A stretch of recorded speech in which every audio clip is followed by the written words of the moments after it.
Good morning, everyone, and welcome to another edition of Invitation to a Conversation. This morning, I'm in downtown Brunswick at the Soul Glow Theater with Juan Newberry.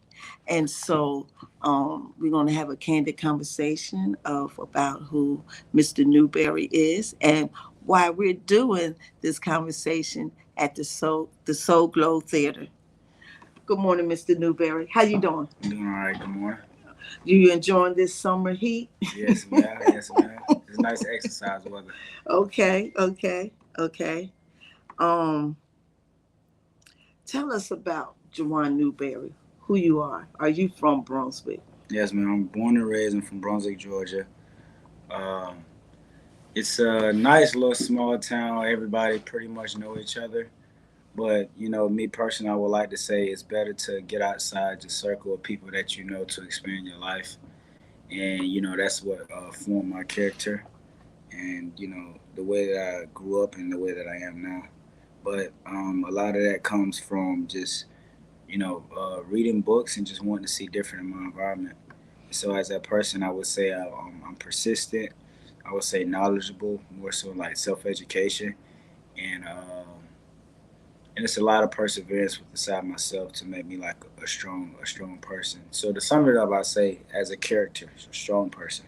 hmm And so you said you read a lot. I'm an advocate book reader. So what do you like to read? Self help or Yes. inspirational? So I say the type of books that I like to read is the books that are going to that I can utilize in my life day to day. So whether it's a business book or whether it's like your self help.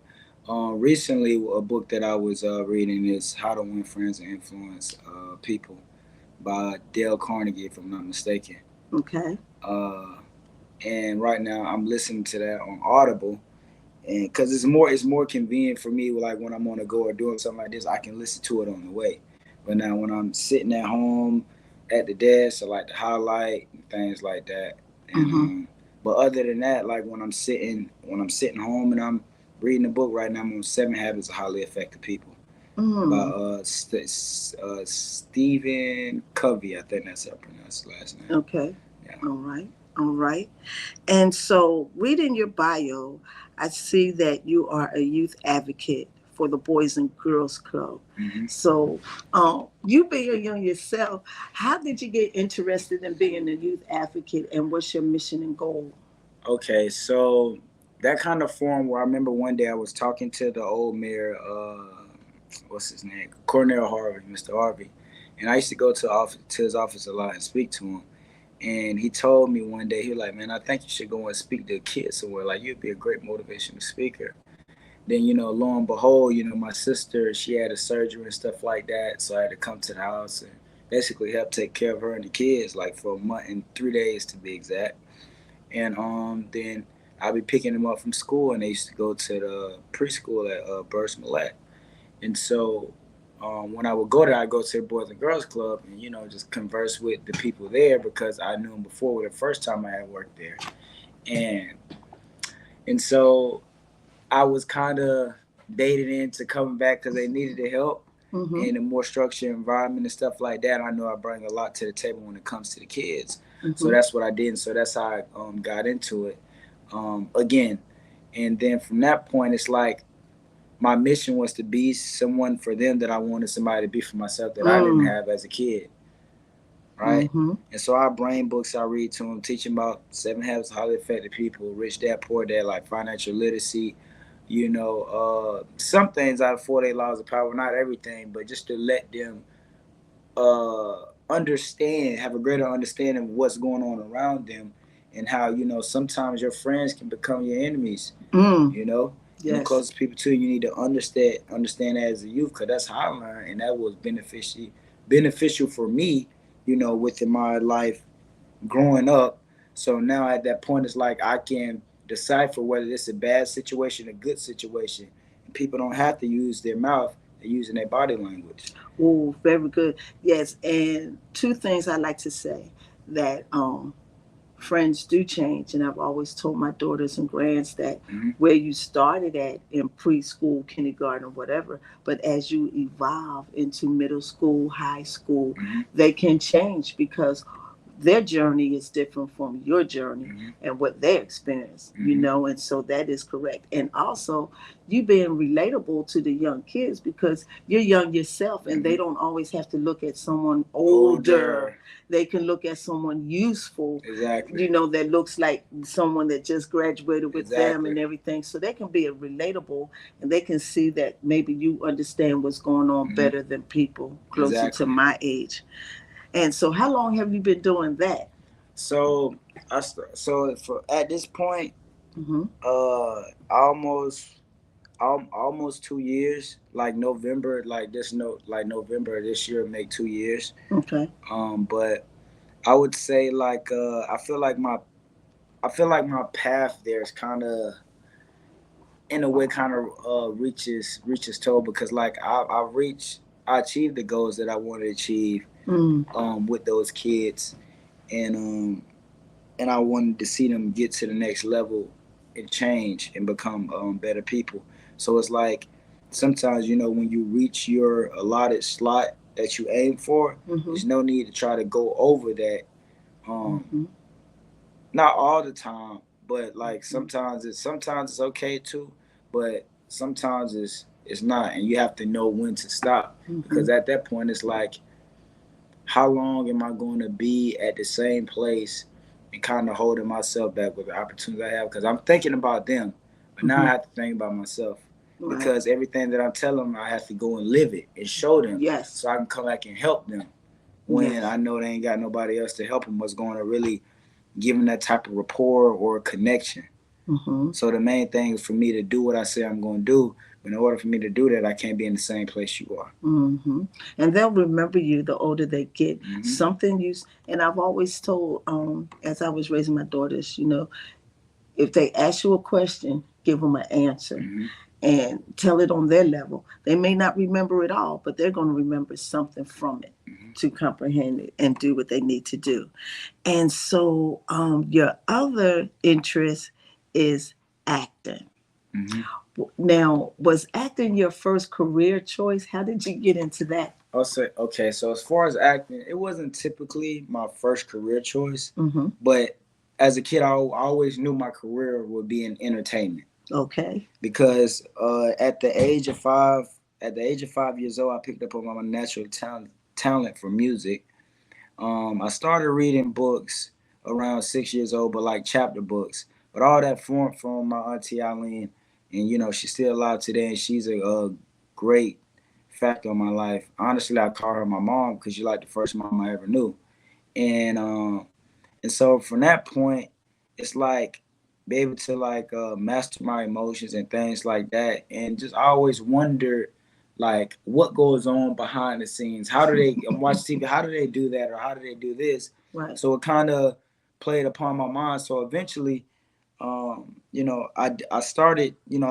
It started for me like doing boxing, right? Mm-hmm. And when I put myself in boxing when I was 18 years old, but I would have started sooner if my birth mother put me in at 12 when I asked, but she didn't. Because I always liked Muhammad Ali, Malcolm X, and Martin Luther King. So those were my three greatest influential figures other than Kobe Bryant and Michael Jordan. Mm. But it's more so because of the mentality, not because they're great sports players. Right. Because the way they dress and carry themselves, Jordan with the suits and things like that. Right. So a lot of that plays upon my character too. Denzel Washington, how he loyal and how he treat and respect Mm-hmm. his wife, stuff like that. I really honor that. And how Mm-hmm. he carry himself. So it's like if I feel like I want to be the somewhat of I can take a lot of things from their character, put in mine. I feel like in my Mm-hmm. mind, that's the perfect man that everyone would want, every woman would want, but one can have, Right. right? Mm-hmm. So from that point, it's like that type of character can mesh within all crowds of people and make everyone feel comfortable. Mm-hmm. So with acting, you have to be able to feel comfortable with your character.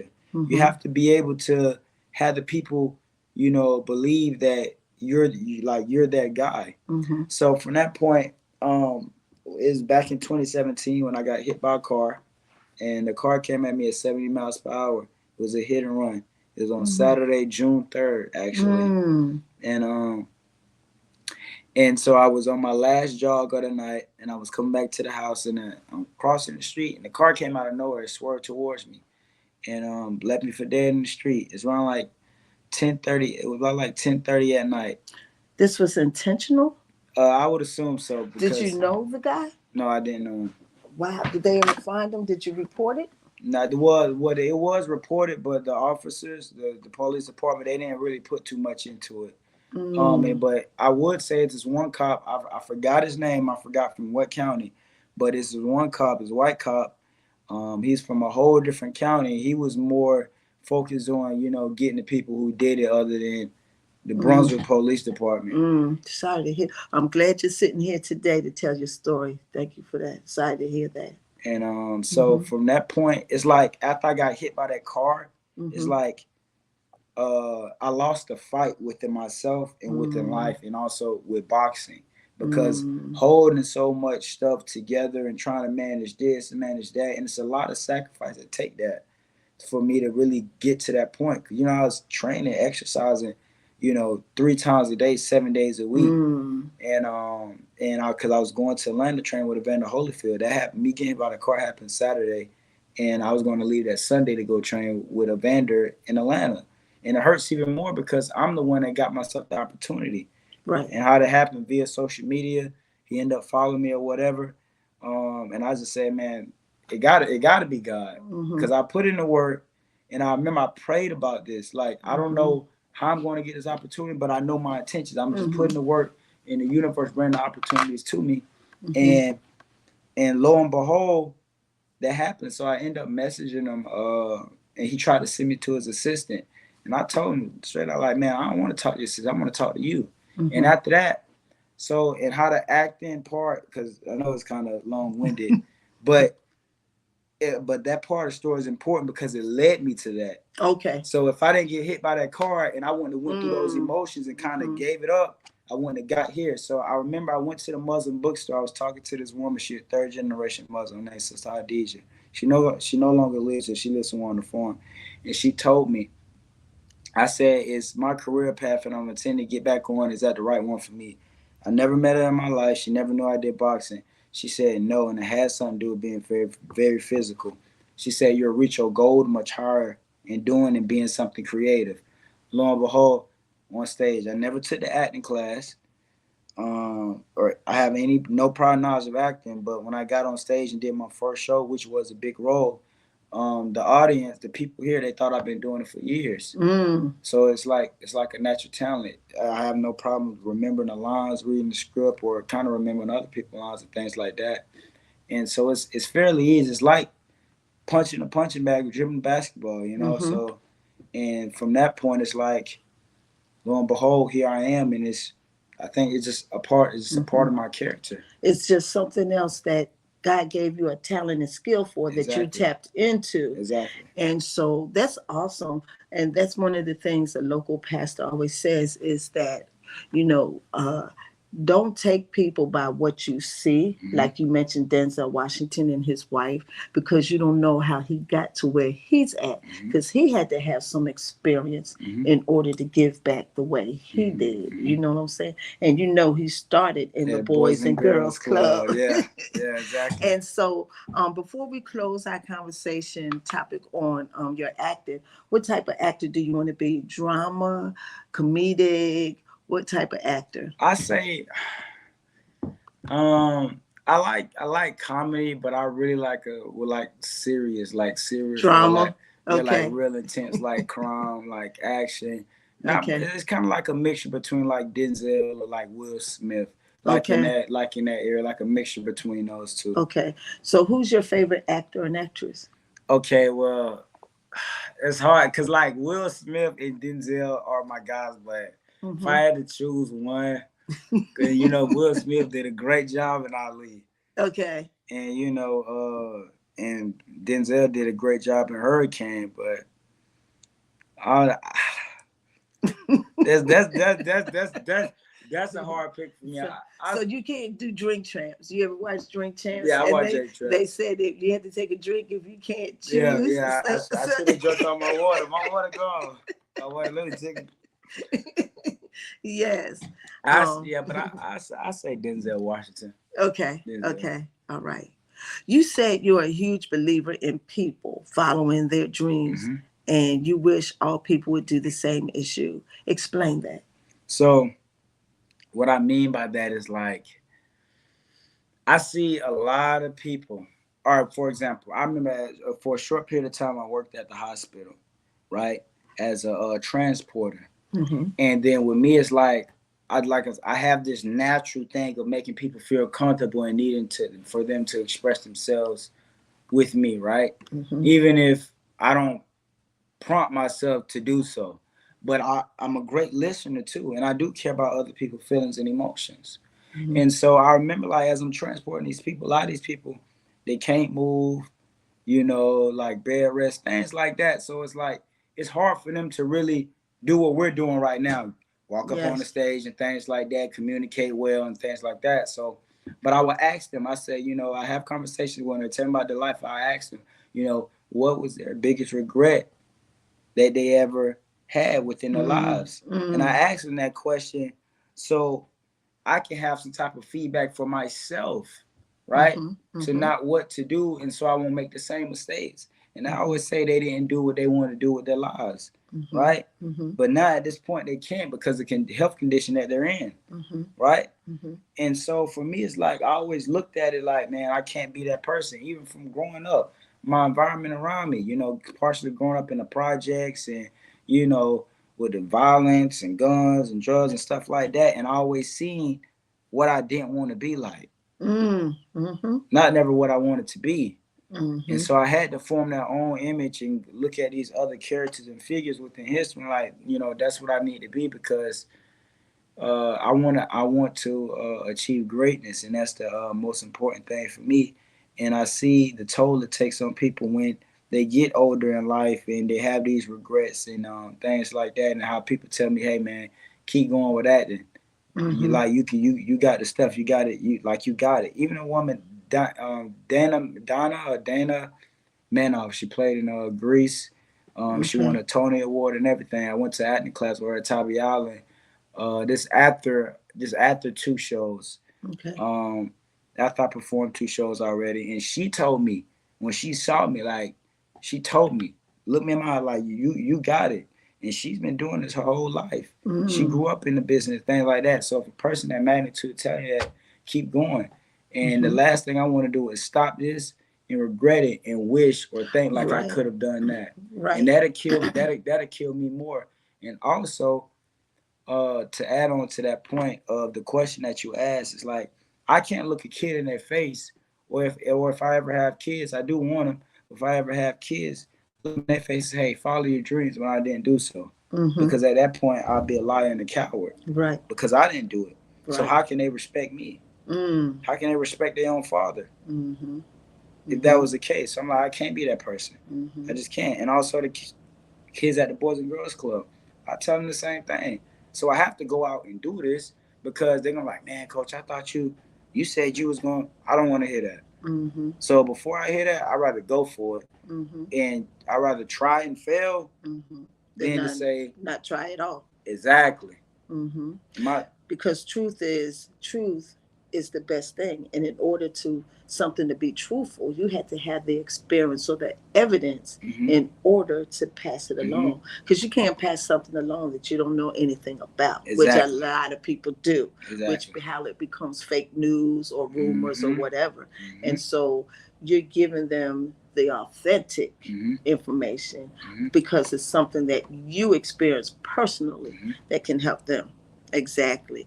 And so we're going to turn the tables up. So is there anything else that you would like to tell us about so are you going back to boxing, or have you stopped it right now because of your acting? Okay, so as of right now, I don't really look forward to going back to boxing as serious as I was before to become a professional boxer. But as far as exercise and kind of to also because it's also a discipline increasing for Mm-hmm. me also. Mm-hmm. So I understand like when I go in that boxing gym, it's like a switch. Like I just got Mm-hmm. done being there yesterday. So Mm-hmm. it's like when I step on the stage. So as far as that, I'm not going to get back into it seriously. But as far as like going to the gym and working out, doing boxing drills and stuff, basic upkeep on myself, my mind, my body, and also, as a man, you should be able to, know how to defend Finish. yourself, and also defend your woman Exactly. if you got one, Yes. Yes. Yes. and your family and stuff like that. Definitely. So, Definitely. So we're going to change the conversation a little bit mm-hmm, to Ahmaud Arbery. mm-hmm, And you were one of the people that knew him. mm-hmm. How did you meet him? Okay, so Ahmaud, I met him through my brothers, Raphael Baker and Akeem Baker, and them those three, they grew up together, elementary and things like that. So they kind of knew each other like their whole lives. Then eventually, I met Ahmaud through them, Mm-hmm. and first off, we became close. And Ahmaud was a real good person. He always gave me a lot of encouragement because he also see how hard I worked on myself.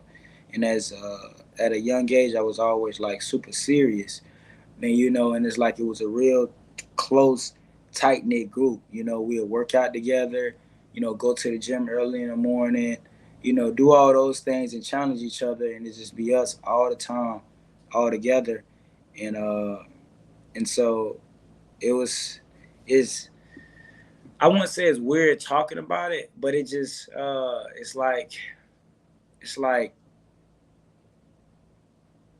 it's kind of eerie talking about it, like Yes. when you know the person personally, Yes. and knowing that Amar, he stays to himself. He always stayed to himself. Okay. He's not a one to go up and start something, but he'll finish it if need be, Mm-hmm. right? And I feel like that's respectable for anyone that stays to themselves and problems Mm-hmm. come their way. Because he's not so we wasn't sociable to interject himself into a lot of things, Uh-huh. but people came into his space. Exactly. Right. So I see what you mean, that he had to defend himself. Mm-hmm. Mm-hmm. So you mentioned that you were jogging. Was that something you did after meeting him, during meeting him, or what? Or did y'all ever run together? So that was prior. So cause me, I always been like I've always been exercising. Okay. Even before I did boxing, but me constantly exercising every day made the process easier when getting into boxing. Mm-hmm. Right? And so like as far as like, yeah, we like when we in the gym, we get on the treadmill and run together and things like that. And like I said, always challenging each other. Mm-hmm. Now as far as like running along the roads and stuff Mm-hmm. together, we didn't do that, but I remember there's an old photo Mm-hmm. of him, Raphael, Akeem, and they're on the beach, and it's the cheerleaders, and it was like the senior football cheerleader photo, and in the photo there's me in the back on the right in the right corner. Mm-hmm. And sometimes I used to be out there practicing football with him. So in that aspect, yeah, I ran with him too on the football field. And Okay. Raphael had me out there, and I wasn't even in high school yet. I was still in middle school. Mm-hmm. So from that aspect, yeah. So it's partially a little bit football together, but I was on the team. Like I said, I wasn't even in high school yet. Right. But that, and just running in the gym and things like that, and even running on the basketball court and playing ball. Mm-hmm. So it was always a time to run, even if it's not pertaining to jogging. Right. But Right. he was always big on his health too. He stayed in the weight room. He read books, kept his mind right, Mm-hmm. and kept a singular focus, to achieve more. Because I know he wanted to go back to school and things like that. So, Mm-hmm. How did you hear about him being murdered? What were you doing at the time? okay, so that right there. So I remember one day I was talking to my grandmother on the phone, and she asked me, did I heard about the guy that had got killed or whatever, right? Mm-hmm. And she's like, Ahmaud Arbery. And personally, like, so we, like I said, we all close together, but we always just called him Ahmaud. Right. So it's like if you hanging out with your friends and things like that, you ain't calling each other by your government name. Right. It's a nickname. You know what I mean? Right. And so, hey, so it's always Maud or Maud Abe or Abe and stuff like that. You know, those three different names or those two together. Right. And I said, no, I ain't hear nothing about it or whatever. And so I continued to read more and more about it because I seen after she told me, and I looked at a little article on the Brunswick News, and then I'm on Facebook and I'm looking at it, and I said Keen post. I'm like, oh, he talking about Maud. So then eventually, when I seen that, I seen the video, and I remember I woke up in the morning. I was sitting on the edge of the bed, and I looked at the video, and when I saw the video, it literally brought tears to my eyes because I'm like, that's just crazy to me, like something that happened, and I'm like, man, and I kind of look at it, I'm like, man, it's so many times where, because like with me, like when I'm running out on the streets, it's like I would like to run at night because my thought process is this: you don't see it happening, but it's happening. And it was kind of to psych myself out because that's what Ali did. That's what Mike Tyson did. That's what Floyd did. So the same type of way they would train, that's what I would do because I would always watch them. So me running at night would just inform my mentality of what I was building up with inside my character for myself. And I'm like, man, there's so many opportunities, or it's so many, like, it seemed like it was more plausible for that to happen to me before it happened to him in daylight. Right. You get what I'm saying? Because you were running at night, and it's harder to see at night. Exactly. If you don't have on bright clothing or anything than the daylight. Yes. Exactly. And on top of that, it's like, cause me, I would leave the house around like 8, and sometimes I don't come back till like 4, just running, just pressing myself to push the limit with inside myself. Because you know, like Ali said, man, there's always that extra kick, and that's what got him to beat George Foreman. What he did outside the ring, when his body hurting and tired, he keep going. And I got to that point, and when he said that, I remember me saying that, so I continue to push my limits. So I look at it like, man, it's just like I said, it's crazy to me because I feel like it was more opportunistic for that to happen to me before it happened to him. Because he running in the daylight. Who's gonna do something like that in the daylight? That seemed like they'll try to sneak and do that at night where nobody sees nothing. Right. So that just goes to show you those people complete fools. When was the last time you seen him before that happened? So before that happened, the last time I seen Mar was probably like a couple years prior, and I remember because I remember one day, well, you know, it's like you never know when you're gonna not see your friends again, right, or your brother again. You never know. You can be outside as a kid. You don't know that's gonna be your last day playing with your friends. It just happens. Right. You go from riding bikes to sitting on a little vent outside in the backyard or whatever. So like, dang, where everybody at? And that's how that was. But I remember the last time I seen him, you know, we was leaving from the gym, we was working out or whatever, and he dropped me off at my grandmother's house. And the last thing Ahmaud told me, he said, man, Juan, make sure you follow your dreams, man. You can be somebody.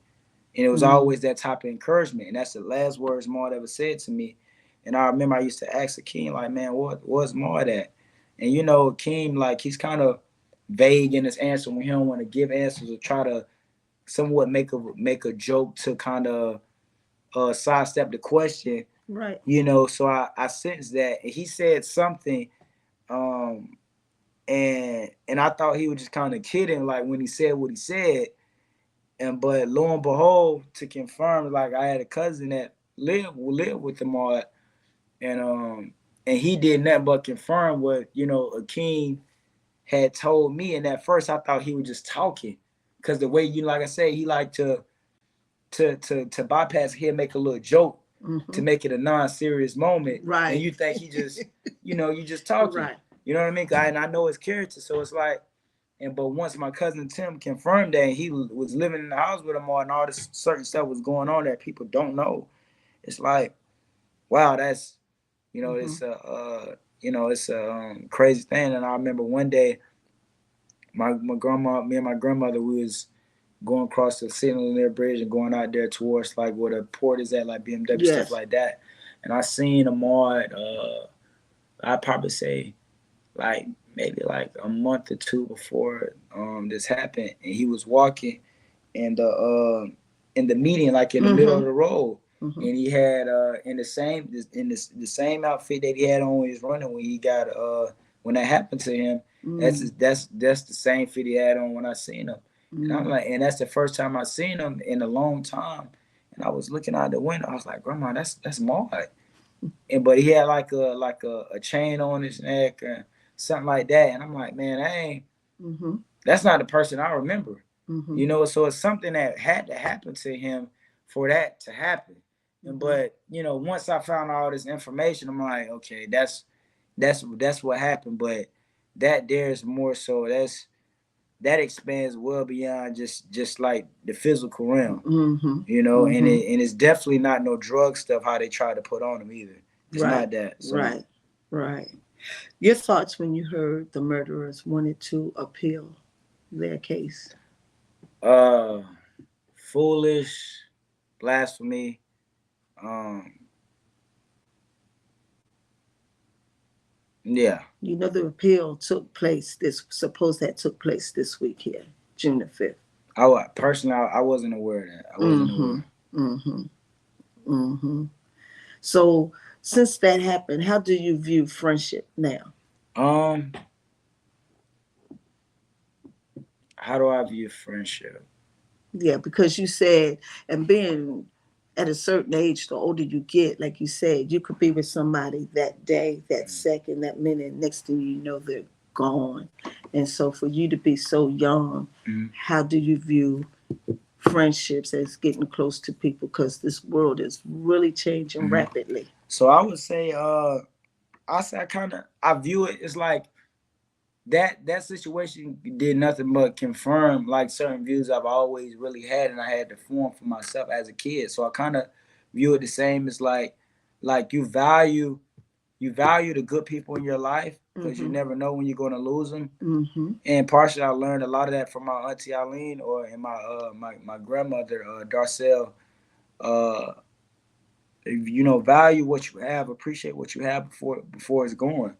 You know, and that's even come with whether it's people dying or whether people moving away, or whether people fall out. You know, or whether you yourself you're good at somebody and they lose you, they don't know what they had until they go to somebody else and don't treat them as well. Whether it's a relationship, whether it's even with business. And so I form it. I look at it. I look at it. To sum it all up, I look at it in the way of, you know, cherish what you have, but also be cautious because you never know, you know, when that person may turn or what their ulterior motives may be, you know. So, What is your thoughts about the killing that you never shared with anybody? um, personally, I would say I feel like even as far as the appeal goes, I feel like there there shouldn't be no reason for them to even think that to even appeal it, Mm. right? Even beforehand, even before the appeal came about, and like I said, I just found out this information. I wasn't aware of it, right?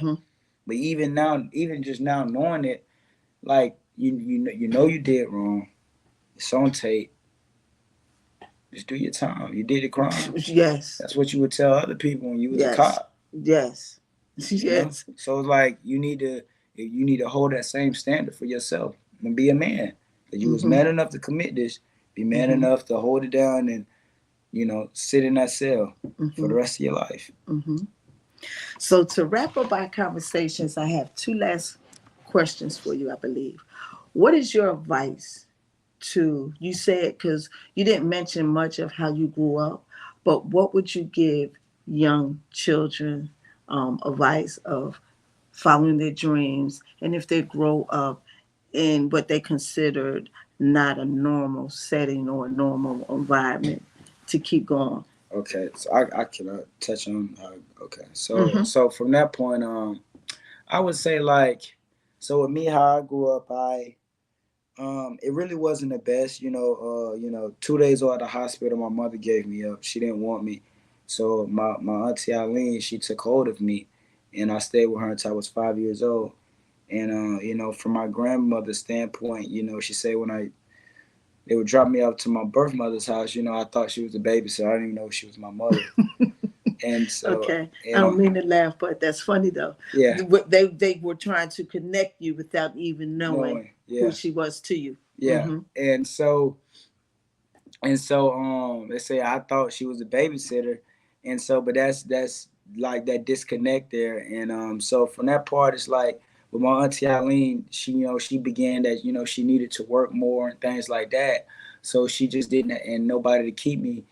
So she just didn't really have no longer the capacity of be able to, to juggle that. And she felt like I needed to be over there with my other siblings and connect with my mother and things like that. And I'll never forget the day. Yeah, I remember the exact parking spot where she was at when she dropped me off, and I was crying. I was like, "Mama, I don't want to go." She said, "Juan, you gotta go. You need to learn. You need to connect with your. You need connect with your siblings. Mm-hmm. So when you get older, you have a relationship with them." Mm-hmm. And that's the exact word that she said to me. Mm-hmm. But that's how pivotal that moment for me was, and I was 5 years old. Mm-hmm. And so, and I got dropped off in the projects in Brick City, in number 50, mm-hmm.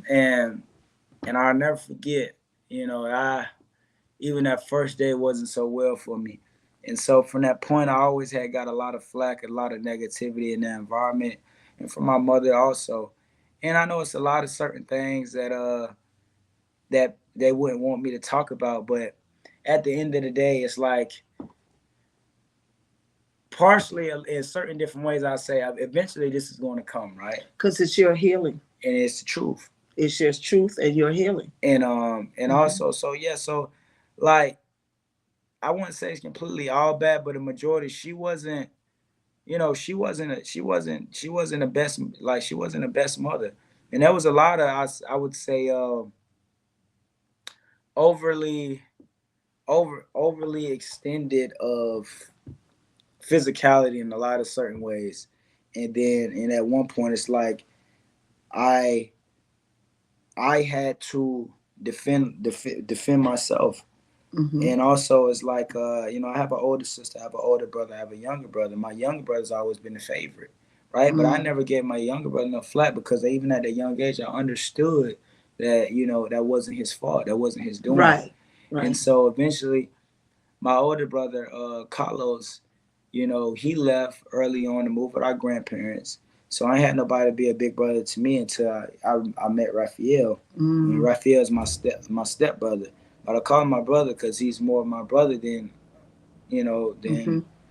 my actual brother. And even my auntie Eileen kids, they was the first brother I ever known, Damaris and Ahmaud.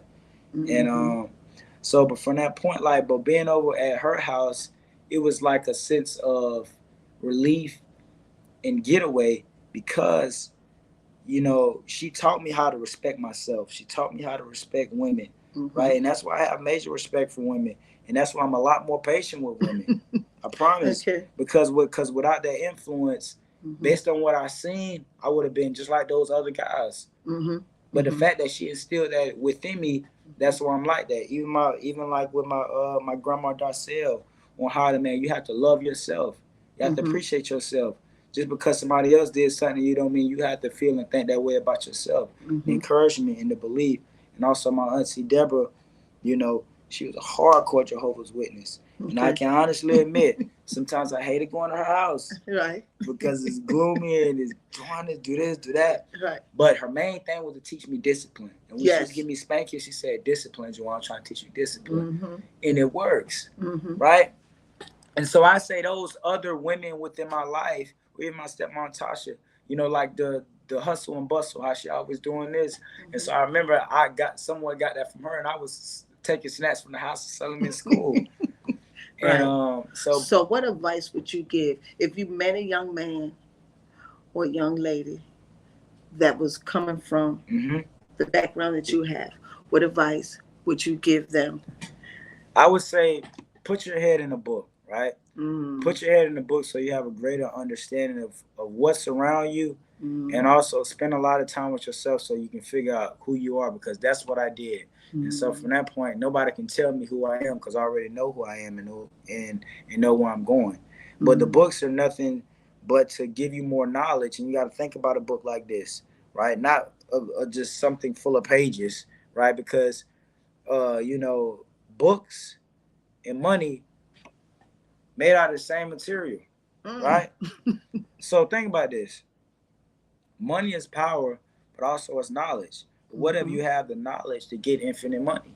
That's right. You see what I'm saying? So it's like, I would say, put your head in the book so you can be aware and know what's going on in your environment, how to react, and also to think on different wavelength than other people, because the fact that you do that, that's really going to show a different outlook when people try to give you opportunities, whether even outside your setting of your home environment, whether it's whether you're at school, or whether you're just walking along on the streets and you see someone and say, hey, or they see how you dress, or see how you're talking, your vernacular, how you carry yourself, right? They'll be more open and give you opportunities. And you have to also look at it like, I'm a black woman or I'm a black male, and typically how America looks at us, how we represent our oneself, that's how they look at everybody else of our race, right? So you want to be the difference maker of capitalizing on an opportunity and carrying yourself the right way, because you never know, the other person to help you out and give you the opportunity,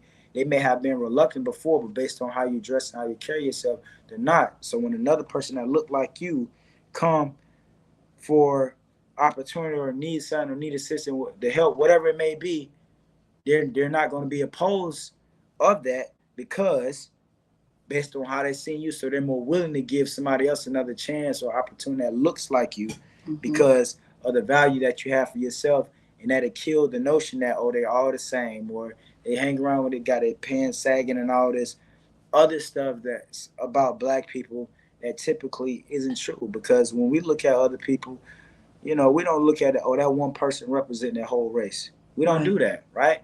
We give everybody a chance, an opportunity, and be more compassionate. And I think that's something that we have personally as a race of people, more compassion for others than they have for us. Yes.